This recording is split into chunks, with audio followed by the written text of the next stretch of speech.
call a meeting to order. Let's start with the Pledge of Allegiance. Commissioner Bliss, could you lead us?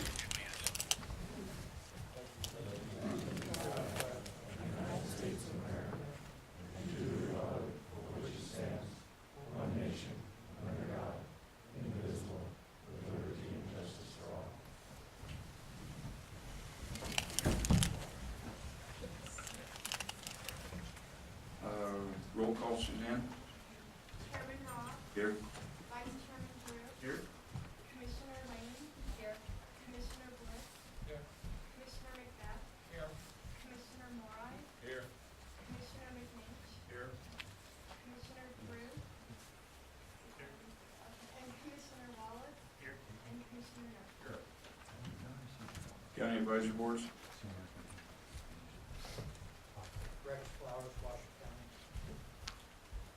Mike Turnfeet, Douglas County. Tony Gildon from Bolton. Eric Clifford, Churchill. Paul Dixon, Clark. Glenn Bunch, Mineral. Walt Mandeville, Lyon County. Okay, thank you.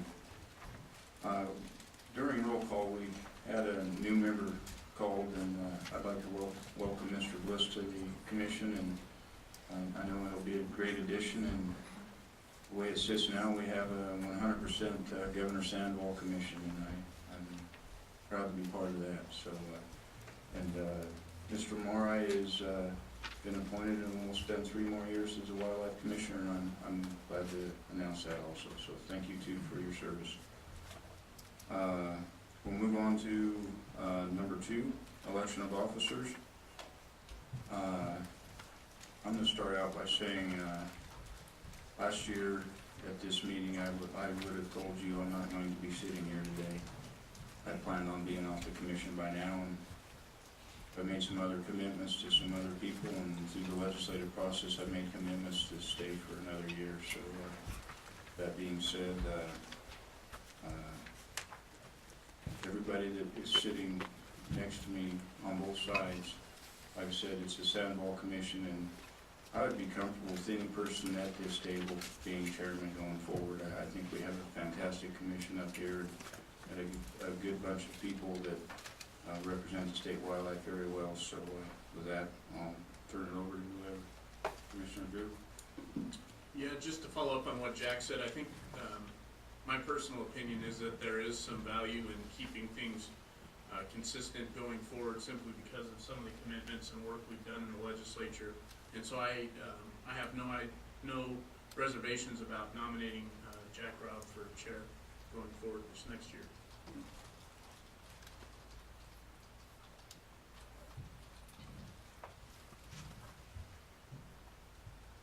I will go ahead and second that for purposes of discussion.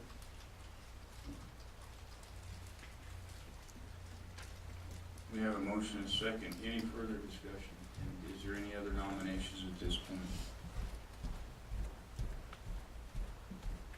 Okay. With nothing up here, this is an action item, so we will take it out to the public. Any public have any comments? Seeing none, we'll bring it back to the commission. Call for the vote. All those in favor signify by saying aye. Aye. All those opposed? I didn't vote, Suzanne, so, okay. Thank you, guys. I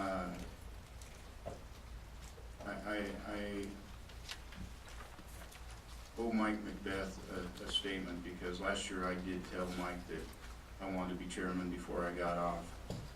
And I was wholeheartedly thinking that I would not be at this meeting this year.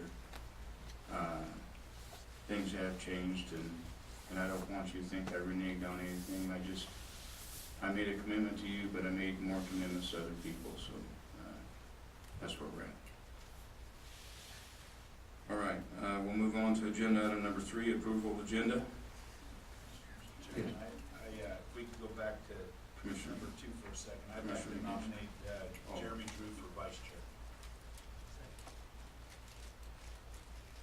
Have a motion second. I'll second that. Okay. This is action item, we're still on the same. Any comment from the public on that? Seeing none, I'll bring it back to the commission for a vote. All those in favor signify by saying aye. Aye.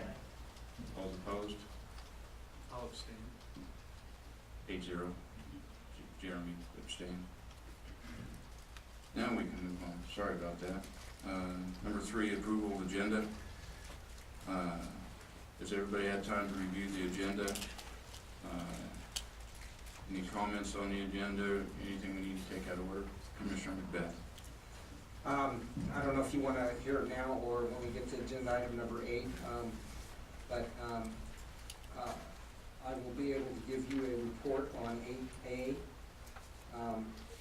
However, given the status of our meeting and our inability to get through the entire policy, I do not believe we're going to be able to do a first reading. And we did not review the predation management plan as well, so the committee has been bogged down on the policy. I want to state that when I say bogged down, we are wading through it, but it is we're getting through it in a fashion that is thoughtful and coming up with meaningful revisions, and this is we're doing something that needs to be done, and it's not easy. And so I don't know any other way to say it, but we are not prepared to go forward on 8, B, and C.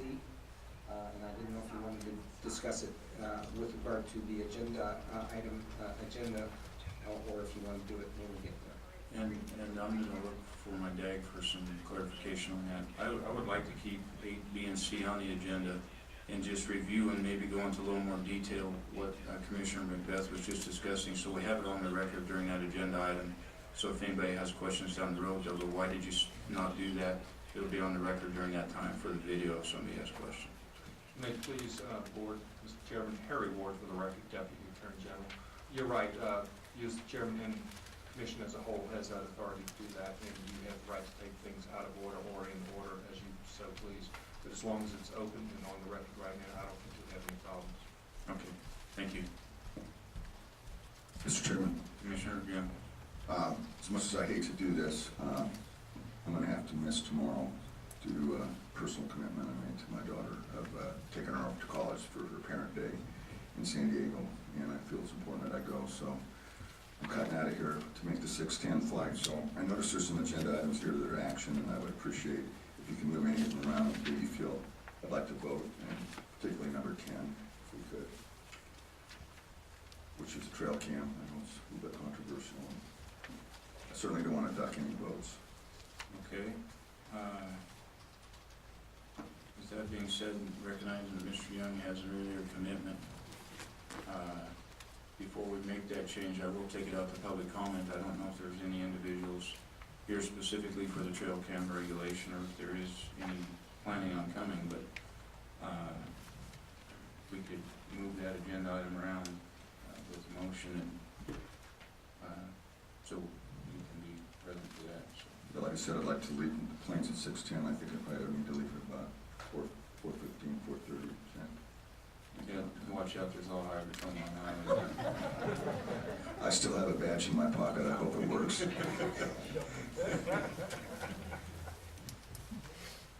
Okay, anything else before we take it out for public comment on the agenda?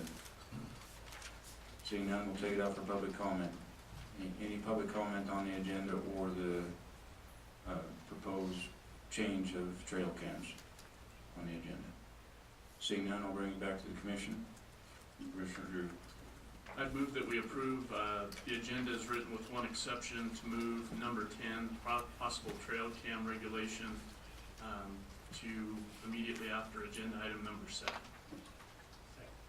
We have a motion and a second. Any further discussion? Seeing none, I'll call for the vote. All those in favor signify by saying aye. Aye. All those opposed? Motion passed unanimous. Member announcements and correspondence. Anybody have anything else? I know a lot of us have got a lot of correspondence, but I think they're pertinent to agenda items specific, and I'm gonna bring some of those up during the agenda item itself instead of at this point. Anybody have anything else that is not pertinent to the agenda that they need to bring forward? Commissioner Drew? Yeah, just one correspondence that I wanted to put on the record, and then just an announcement. So the first correspondence that we received, and it was actually addressed to the Public Lands Committee, was from the backcountry hunters and anglers, and it actually regarded the use of drones in scouting or hunting. And I believe Suzanne actually forwarded that subsequently to the entire commission, and I just wanted to put on the record that it seemed more appropriate going to the entire commission than our Public Lands Committee. So wanted to put that on the record. The only announcement I have, as normal, if you want to speak today, if you'll just fill out one card. I don't need two if you want to speak on multiple agenda items. One card and I'll keep track where you're speaking. I'm not going to call you up by the cards. Folks have been doing a good job. If you want to speak, come up to the microphone and I'll make sure to document which items you talked about. So just give me a card for our recording secretary and come up when we call for public comment. Thank you. Any other commission items? Seeing none, we'll close that one and move on to agenda item number 5, county advisory boards. Any items that the county advisory boards would like to bring forward at this point? Well, it's going to be a quiet, fast day the way this is going. Seeing no county advisory boards, we'll move on to agenda item number 6, approval of minutes. Commission minutes from the April and June commission meetings. Has everybody had time to review the minutes? And is there any additions, deletions, changes that we need to do on the minutes?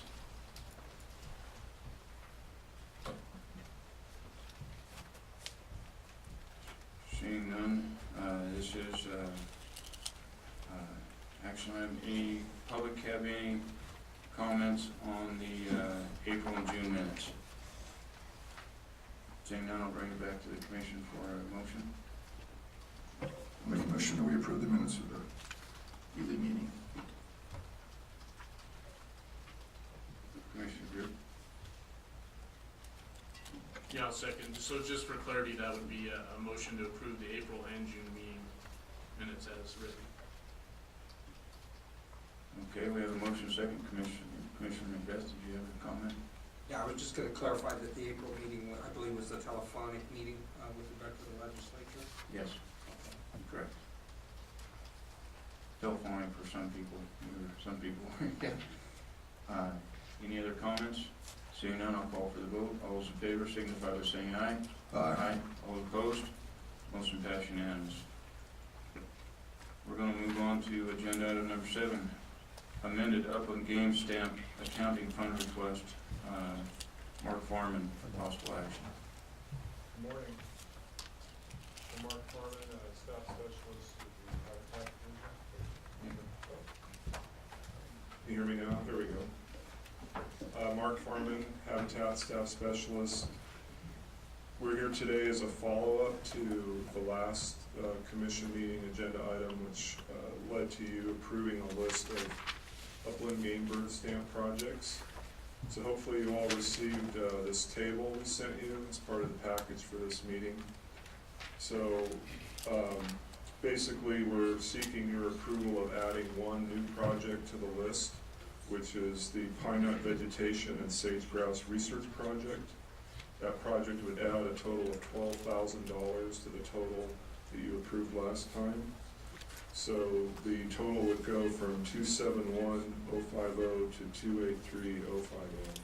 So the other change that was made that's reflected in this table is we removed the pheasant purchase project from Mason Valley and shifted the money for that project, which was $1,000, to the Mason Valley food plot project, so we keep that spending in that WMA. So you probably already are familiar with the Pine Nut project that's referred to as Heritage Project 14-03 on the approved list of heritage projects. So this funding that we're seeking would supplement the funding that I believe you've already approved from the Heritage Fund. So it's a pretty simple agenda item. Are there any questions? I have one question. We're all familiar that there had a tremendous fire in the Pine Nut Range this 12,000 was thought of prior to that fire event.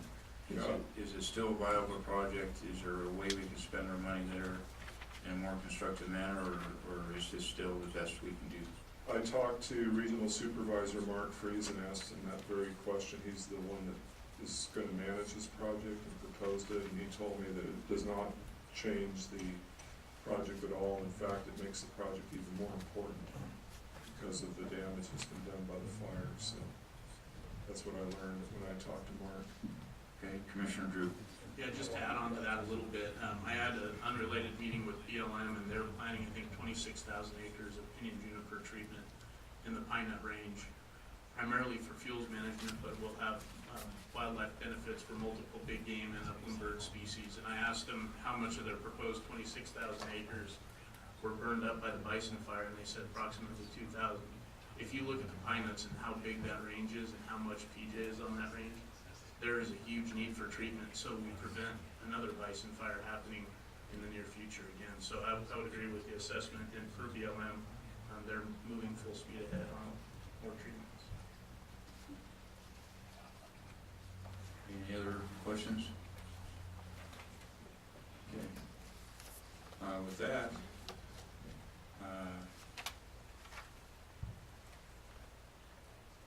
let's see, this is an action item. Do you have anything else to add? That's Okay. it. Okay, we'll call for public comment on this item, and if anybody has public comment on agenda item number 7, upland bird stamp, come on up, Paul.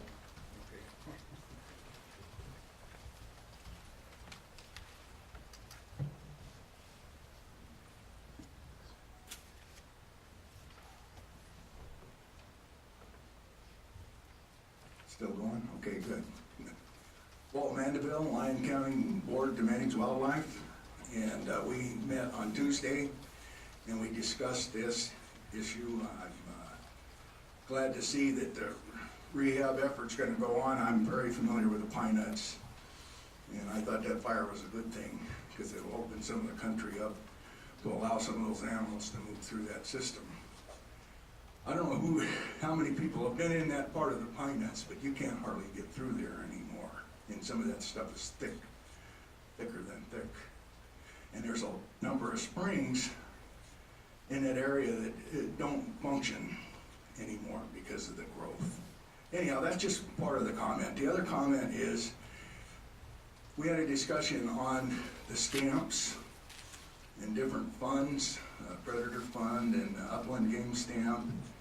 And we've heard a number of complaints that the public doesn't know where this money is going. And I'm not sure how you would go about that, but maybe a little more effort to inform the general public on some of these projects through some sort of a method. And I'm not sure exactly what that method would be, whether it be mail out type stuff or over the internet. I've had people say they can't find that information on the internet. It's kind of a difficult thing to navigate through. I've had to kind of work at it myself. But anyhow, that's pretty much for our board. Thank you. Thank you. Any other, come on up.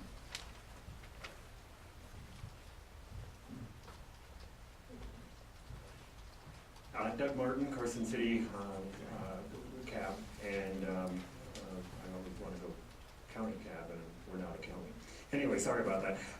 We also brought this up and this issue, and we totally support it. And I brought 2 maps. One is, I'll give them here. One of them is the bison fire, and the other one is the cleared action. And we also saw a great opportunity to merge the rehab that will occur as well as the treatment. And you can see if you kind of line up Artesia Lake, there's a lot of overlap. And our CAB also discussed that there's a lot of rehab money that's being made available. So anytime we can reduce phase 3 dense pinyon juniper, and we can take advantage of rehab monies, and we can utilize these types of funds for this type of project, it's a great one. So our CAB totally supports this move. and the coordination with the rehab that's gonna happen. Thank you. Thank you. Any other public comment? Thank you. Seeing none, I'll bring it back to the commission.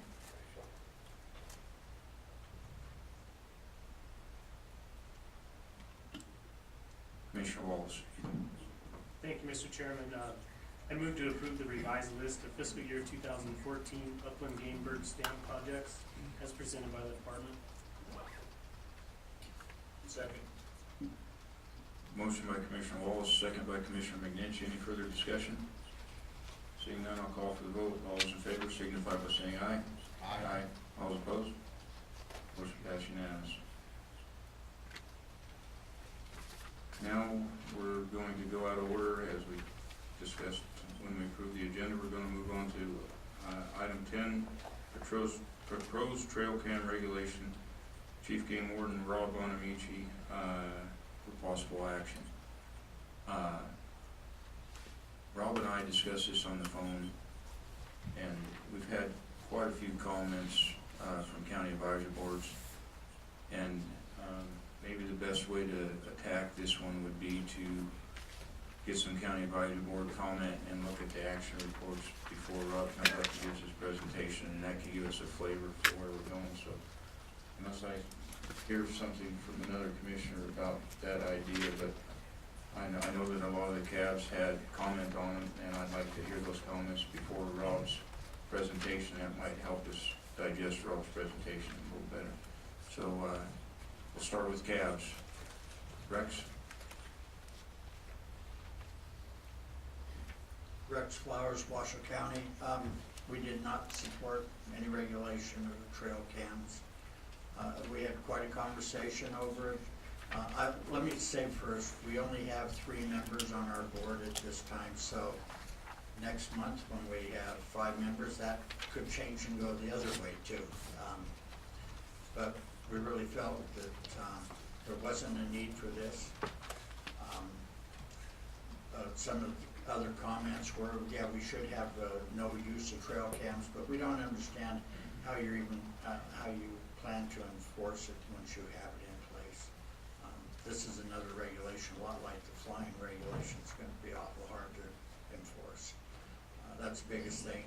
We also feel it's an infringement on those who are non-hunters. And we did have people in the public say that even non-hunters should have to come under this same regulation. So what are you going to do about research biologists out there during the hunting season? What are you going to do about the birders that are out there during the hunting season? What are you going to do about just the naturalists who are out there? Thank you. Thank you. Mr. Turnip Seed? Mr. Chairman, members of the commission, Douglas Cab, and we're the ones that asked that this be put on the agenda. And one of our most avid opponents of trail cameras is a guide, licensed guide, and he uses them. But he knows of instances where guys will have lots and lots of trail cameras out there. They can access them by sitting in their lazy boy with their laptop. And if they get a picture of a great big bull, he'll acknowledge who drew elk tag in that unit. And he'll give them the GPS coordinates of where this bull is for $5,000. Now, I don't know where fair chase begins, where fair chase does not begin, and I'm not sure that is entirely ethical, selling a GPS coordinate over the internet to tag holders. But, and I don't know where Boone and Crockett's going to come in on this, or whether even the Nevada Record Book Committee may come in on this. But he knows that it's happening, and we don't want total closure, but maybe 30 days prior to the opening of the first season, which would basically put it July 1st to the end of the year. As far as sport, I mean, I have no problem with people taking their digital camera and taking pictures of rubs and water holes and sign. They can take a picture of the big game with their camera, but they don't need a trail camera to do that. Questions? Okay, thank you. Mr. Dixon? For the record, Paul Dixon, Chairman, Clark County Advisory Board. I think it was 4, maybe 5 years ago, this was the topic of the Clark Cab, and I think at that time we identified that technology was coming around to where people would be able to access things and the prices of trail cameras would come down where they could, once set up, they could remotely monitor the wildlife. I think from a Clark County perspective, where we came from is we believe in Clark County there should be more discussion before we come up with a draft regulation. And the reason for that is that in Clark County, probably 80% of the trail camera use is by the public. And just as easy as a guide can put out trail cameras and sell pictures to consumers, if we put together regulation that regulates people with hunting licenses and guides in the use of trail cameras, he could just as easily go to a person who's got trail cameras or a camera that's out there and buy pictures from him and sell that stuff from the coordinates. And so there has to be a greater public awareness. I think from our perspective, and the real issue comes into the disturbance to wildlife. I mean, in southern Nevada, the cameras are on watering holes. And many people don't have infrared cameras. And so what you have is basically strobe light going off at watering holes, because you'll have 15 or 20 trail cams on a watering hole by public at night. And how that impacts wildlife is probably a greater thing. But this becomes like the desert tortoise. It has to be dealt with at the public as well as a sportsman community if we're going to come up with any kind of a regulation at all, because it has that diversity. And that's why we think there should be continued discussion and bringing in more of the public into this discussion. Thank you.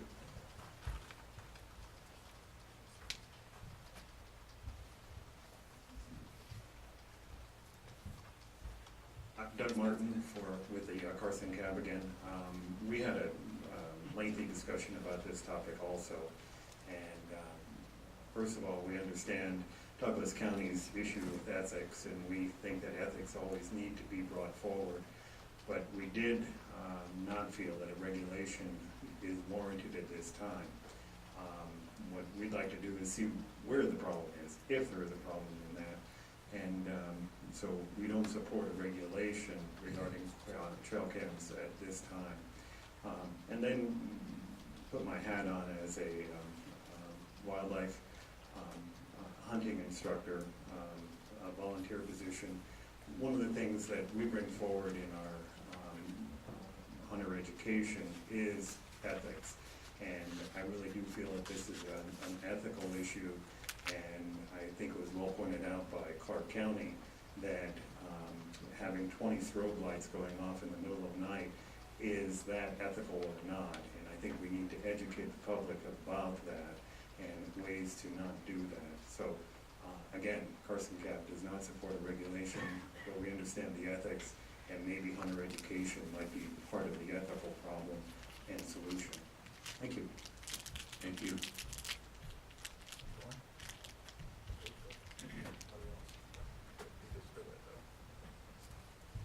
For the record, Tony Galone from Old County Cab. A lot of what I'm going to say you've already heard. Long discussion at our cab meeting. We did vote for a regulation to have scouting purposes, you know, something that mirrors the language of the airplane regulation, you know, first of the year to the first day of this hunting season. I'd like to preface that motion with a little bit of discussion on kind of what we've already heard as far as slippery slope when you come to regulation about who's using it, how do you regulate non-hunters, how do you regulate hunters with questionable ethics, getting information from non-hunters.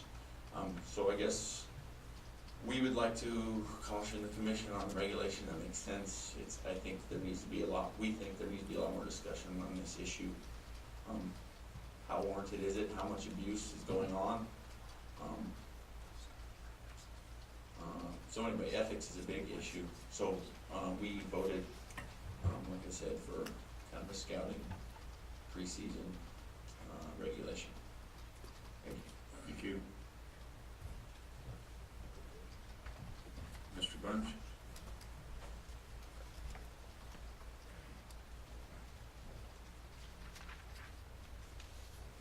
Glenn Bunch, Menlo County Advisory Board.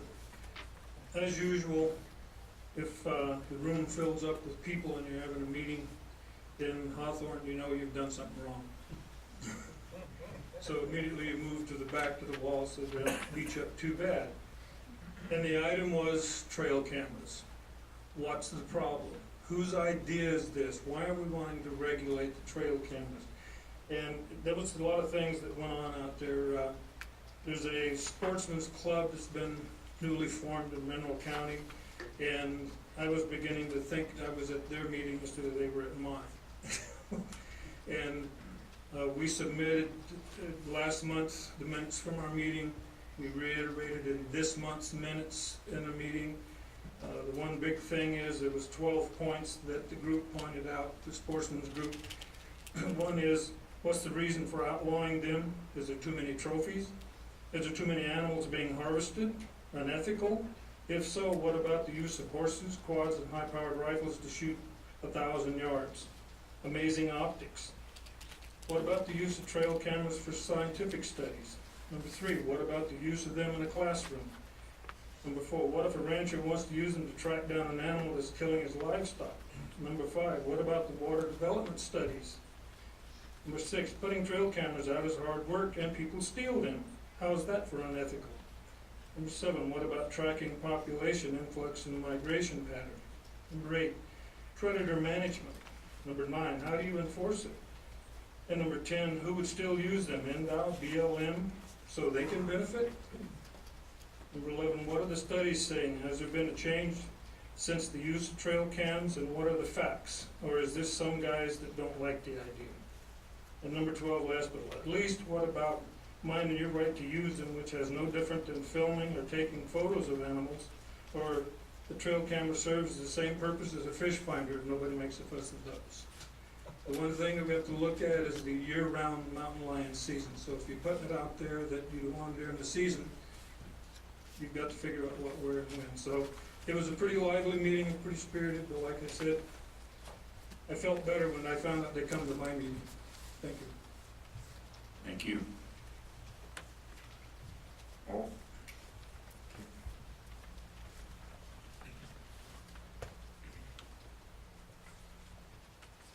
Walt Mandeville, Lyon County.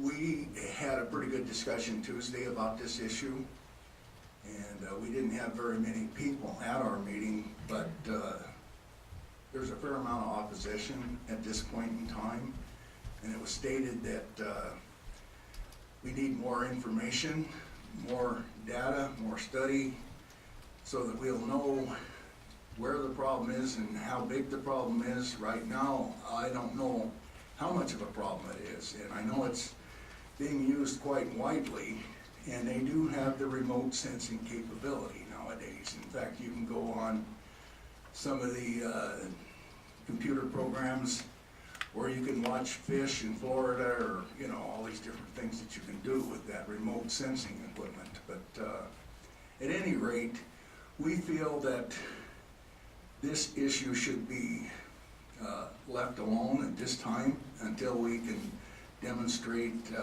what the problem is and how big it is. Thank you. thank you. Tom?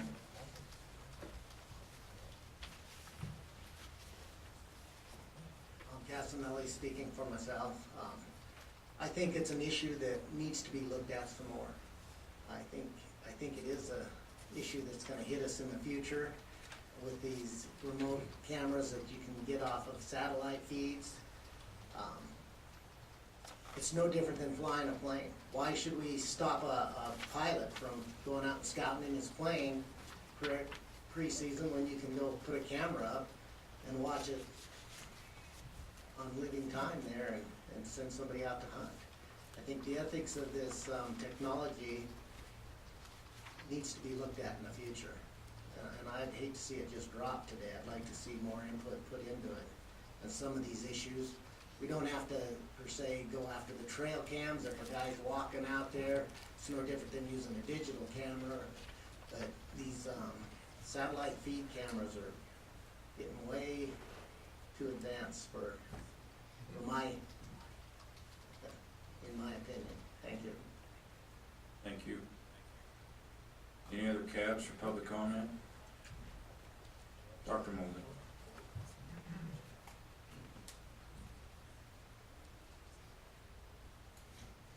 I Mr. Chairman, Commissioner Brown. First of all, congratulations, Chairman. Well, it's refreshing to hear some discussion about ethics, because I was thinking back over the 30 or so years I've been coming to these meetings, and not very often have I ever heard anything about ethics being discussed. And if you don't like this one, I could make up another list of things about ethics that we could consider at another meeting. But I just, let me just make my point I do periodically.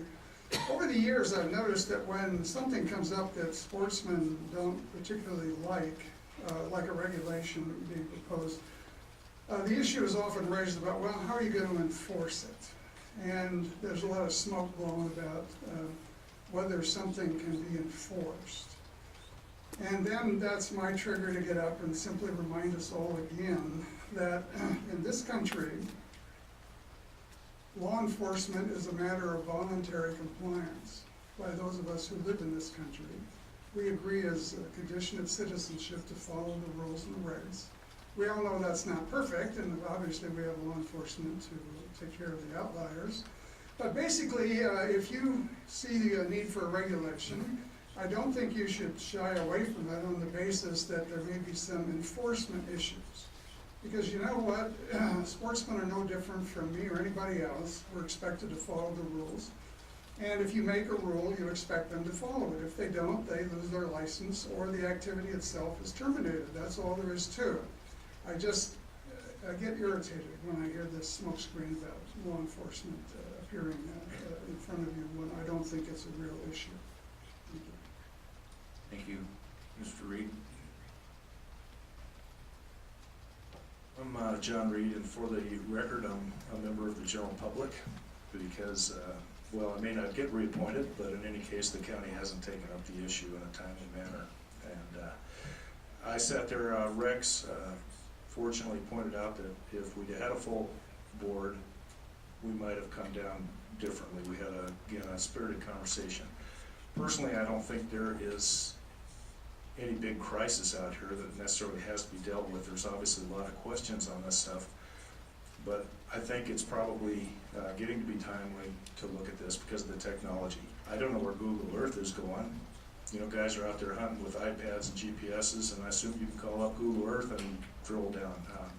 But I think we should make a concerted effort to put forth that we'd like to do the ethical thing. There's a lot of reticence in talking about this in Washoe County by certain very influential members, and it specifically evolves around ethics. They don't want to bring it up. And they don't want to bring it up for several reasons. Not the least of which is, of course, the anti-hunting crowd would think that they've got the high ground. I would diverge from that. It's clearly, when you're talking ethics, it's a relative and subjective thing. But it's one thing that I think we should push. If we can't justify what we're doing ethically, then we probably shouldn't be doing it. I think we can justify hunting and our hunting activities and hunting in a proper manner. And I don't think these satellite feeds fit into that. How do you enforce it? Same thing with a duck hunter. Catch a duck hunter with lead, he's busted. If you're bear hunting after dark with dogs, but you're holding a lion tag, too bad. If you got a bear tag, I'd say you're busted. And in the same course of having a trail cam, if you're the guy who gets caught out there and you have a hunting tag, bust him. I don't think there's any reason to quit using them during the hunting season. But obviously there's other issues involved with people selling the information. I was unaware of that. But I'd like to see the discussion continue and look real hard at what Montana's done and see if it actually is feasible and how that's working out for them. From what I think Chief Warden Bonamici is going to show us, I think that they're pretty happy with that so far. Thanks. Any other public comment? Seeing none, before we go to commission comment, I'd like to have Robb come forward and tell us what you know and maybe enlighten us, and then we can have commission comment. And if we have to, we'll go back out to another round of public comment. If I can figure out how to work PowerPoint.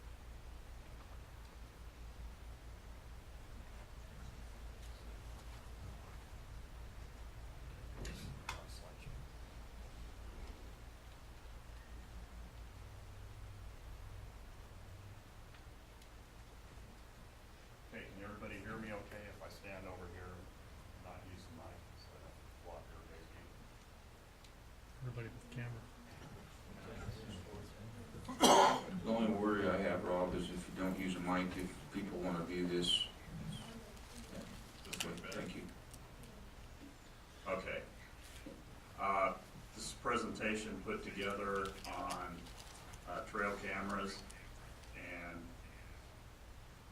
figure out how to work this. Yeah.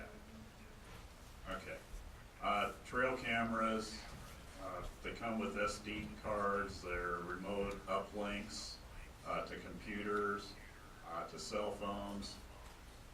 Then there's just the basic trail camera you can get for as little as $50 at Walmart.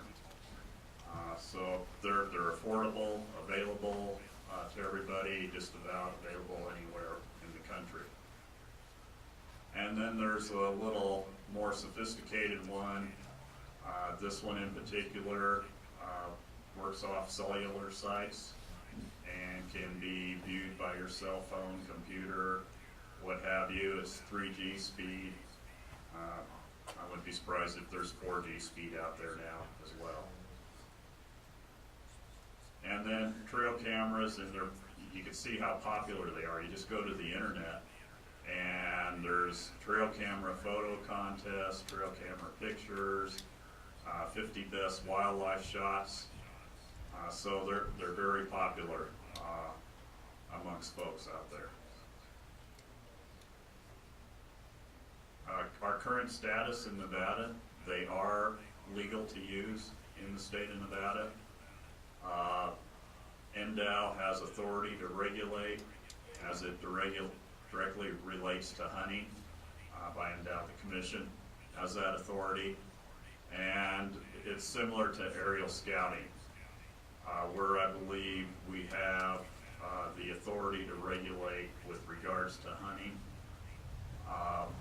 But with regards to regulating trail cameras to people that are non-hunters, unless we come up with a direct nexus that it is negatively impacting the wildlife, I could see where that could be legally challenged. I'm not an attorney, but I think we have to keep it as it directly relates to wildlife. We went down this road with OHVs several years ago, where there was discussion by the commission and county advisory boards and everybody on regulating OHVs. And at that time, we had an AG's opinion that we could only regulate them as it relates to hunting. We couldn't regulate OHVs with regards to, for example, registration and so forth. There has to be a nexus to hunting or wildlife. And also the U.S. Forest Service and BLM currently have no restrictions with regards to trail cameras. Okay, some of the pros and cons, and you can just add to this list based on your personal experience and so forth, but the pros, it's year-round hobby. It allows you to see secretive wildlife that you may not otherwise be able to see, or unless you're out there 24/7 for several days. Allows non-hunters to enjoy wildlife, and it can be used to sell trophy hunts. So that's a pro, depending on what side of the fence you're on. If you're out there to make money, it's a pro.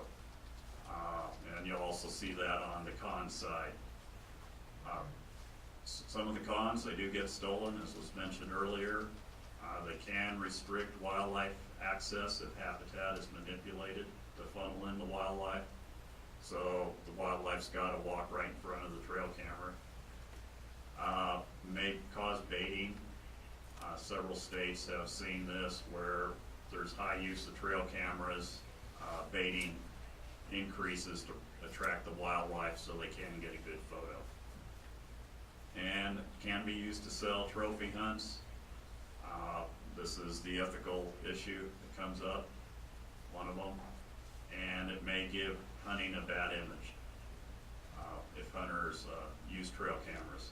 So that's one thing that Montana did advise me that this did carry some good weight with the non-hunters, their regulation to outlaw trail cameras. State survey. Which states allow trail cameras currently? The only state that outlaws trail cameras is Montana. The rest of the states we surveyed allow trail cameras.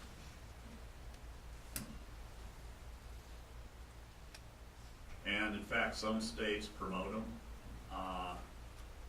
This is Arizona. If you're not a subscriber, here's just a taste of what you've been missing using trail cameras. So they in fact promote the use of trail cameras. Utah Division of Wildlife in their own magazine promoting trail cameras. From the Utah Division of Wildlife website, trail cameras, tree stands, and ATVs. If you want to learn more about the wildlife in your area, placing a trail camera or two in the area is a great idea. So that was a quote from a Forest Service employee, but yet it was on the Utah website, so I assume they approved it. Montana, in 1999, that's when they first looked at regulating trail cameras. Their regulation at the time read, it's unlawful for a person while hunting to possess any electronic motion tracking device or mechanism as defined by commission rule that is designed to track the motion of a game animal and relay information on the animal's movement to a hunter. Then in 2010, Montana looked at that law again, the regulation, and decided it needed a little tightening. So it's illegal, currently it's illegal for a person to possess or use in the field any electronic or camera device whose purpose is to scout the location on game animals or relay the information on a game animal's location or movement during any commission adopted hunting season. So in Montana, as soon as there's a hunting season open, that shuts down the use of trail cameras.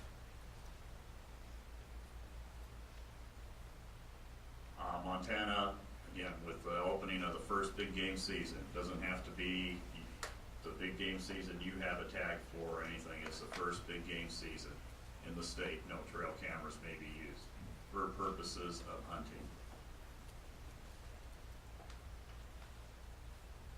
And it's not a standalone regulation. It's similar to kind of our season in bags here is what I kind of liken it to. It's under a violation of commission rules. Montana's regulation, the penalty, it's a misdemeanor. It's a $135 fine or bail. No revocation associated with the conviction. Comments I had from the Chief of Enforcement up in Montana. They designed it specifically to protect trophy animals was one of their main reasons. They were seeing a high use of these for people that were targeting trophy animals. And so that's one of the reasons they thought that was just kind of not too ethical, not giving sportsmen a good name. A quote was that, they want to do what is ethically right. Non-hunters influence hunting activities, and that's something they considered up in Montana. And this regulation, from their perspective, demonstrated that hunters want to do the right thing and hunt ethically. Montana's observations, it was initially controversial, as we're seeing here. Good hunter support after it was implemented, and positive non-hunter public support as well. And they've encountered a few problems since they've implemented the regulation. They do, I believe he said they probably do issue half dozen citations statewide a year. Conclusions, baiting has been an identified issue that sometimes arises from the use of trail cameras, but we do already have an NAC that covers the use of bait for purposes of hunting. And then a trail camera regulation will be controversial amongst hunters. It's just going to be that, that way. It's a social and ethical issue, And it's something that, you know, we in enforcement can't say, we want this regulation, it's the way it's gotta be. Unless there's buy-in from the sportsmen, and they're the ones that actually want it, it's not gonna work. So that, and you find out there's a lot of similar type laws and regulations on the books. Without the